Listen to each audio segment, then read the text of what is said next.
Good day everyone. So last time we talked about the measures operation about on how to compute the range. Ngayon, itutuloy lang po natin. Ano po sa 6 measures operations.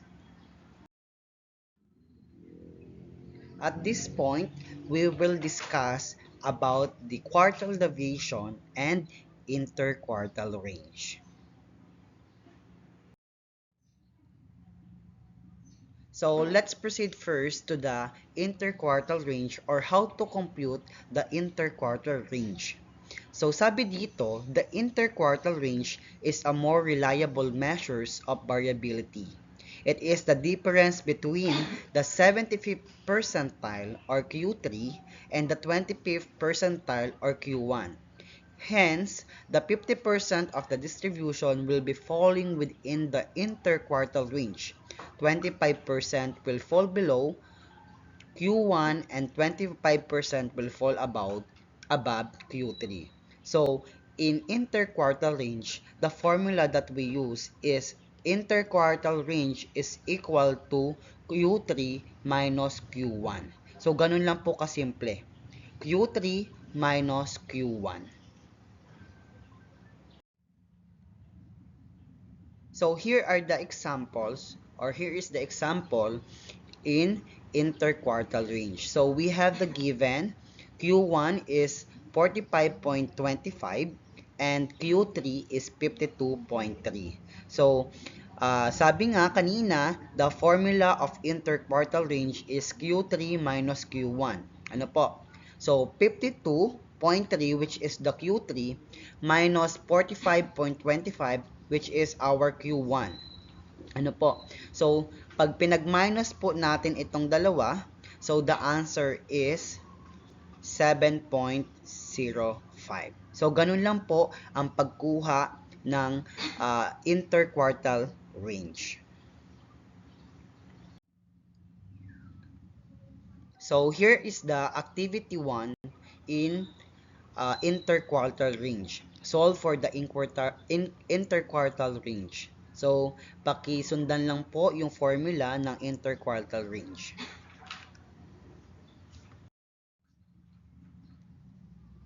So, dako naman tayo sa quartile deviation. So, how to compute the quartile deviation?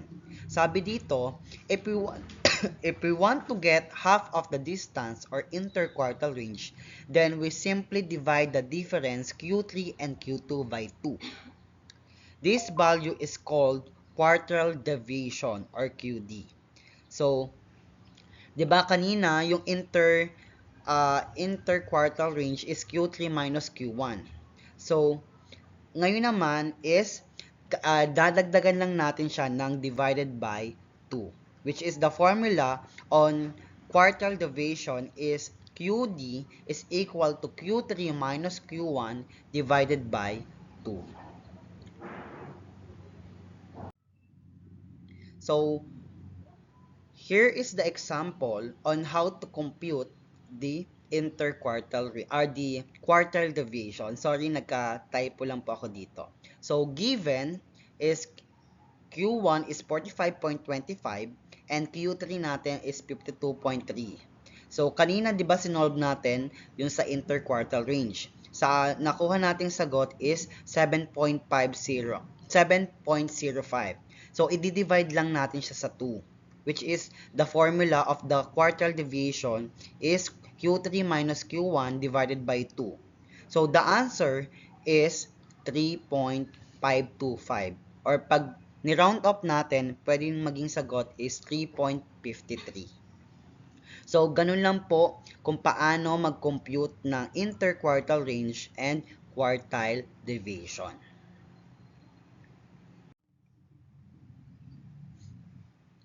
So, ganito naman po yung activity 2 sa quartile deviation. And that will be all for our measures operation, interquartile range, and quartile deviation. That will be all, and thank you.